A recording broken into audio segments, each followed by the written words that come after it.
இங்க நம்ம ஹீரோ வெளிநாட்டுல இருந்து வர வெள்ளக்காரங்கள ஊர் சுத்தி காமிக்கிற வேலையை பார்த்துட்டு இருப்பான். ஒரு நாள் ஹீரோ ஃப்ரெண்ட்ஸோட சேர்ந்து தியேட்டருக்கு படம் பார்க்க போவான். அப்ப அங்க வந்த 4 ரவுடி பசங்க ஹீரோ கூட பிரச்சனை பண்ணி பெரிய சண்டையாகி போலீஸ்ல வந்துருவாங்க. அப்ப நம்ம ஹீரோயின் தான் இவங்க மேல எந்த தப்பும் இல்லன்னு சொல்லி போலீஸ் கிட்ட இருந்து ஹீரோவை காப்பாத்துவா. அப்படியே இவங்க 2 பேரும் க்ளோஸ் ஆகிடுறாங்க. ஒரு நாள் ஹீரோயினோட பாட்டியை பார்க்க போறப்பதான் ஹீரோட அம்மா சின்ன வயசுல இறந்துட்டாங்கன்ற விஷயம் ஹீரோயினுக்கு தெரிய வரும். அப்பவே ஹீரோ மேல அவளுக்கு லவ் வந்துருது. ஆனா 2 பேருமே லவ் சொல்லிக்காமே இருப்பாங்க.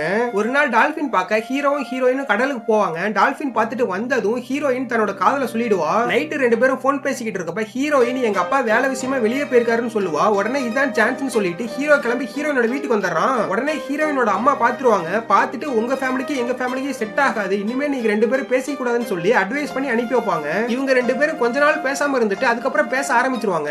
ஊர்ல இருந்து ஹீரோயினோட அப்பா வந்ததும் அவங்க லவ் மேட்டரை கண்டுபிடிச்சு என்னடி புள்ள வளர்த்திருக்கன்னு சொல்லிட்டு ஹீரோயினோட அம்மாவை அடிக்க போவாரு. உடனே ஹீரோயின் அதை தடுத்து எங்க அம்மாவை அடிக்கிறத பார்த்துட்டு இனிமேல என்னால சும்மா இருக்க முடியாதுன்னு சொல்லுவா. உடனே அவர் கார் எடுத்துட்டு கோவத்துல வெளியே கிளம்பி போயிடுவாரு. ஹீரோயின் ஹீரோக்கு கால் பண்ணி வர சொல்லி 2 பேரும் வீட்டை விட்டு ஓடி போயிருவாங்க. கார்ல 2 பேரும் போயிட்டு இருக்கப்ப அந்த தியேட்டர்ல பிரச்சனை பண்ண ரவுடிங் கிட்ட மாட்டிக்குவாங்க. பார்ட் 2 பார்க்க சேனலை சப்ஸ்கிரைப் பண்ணிருங்க.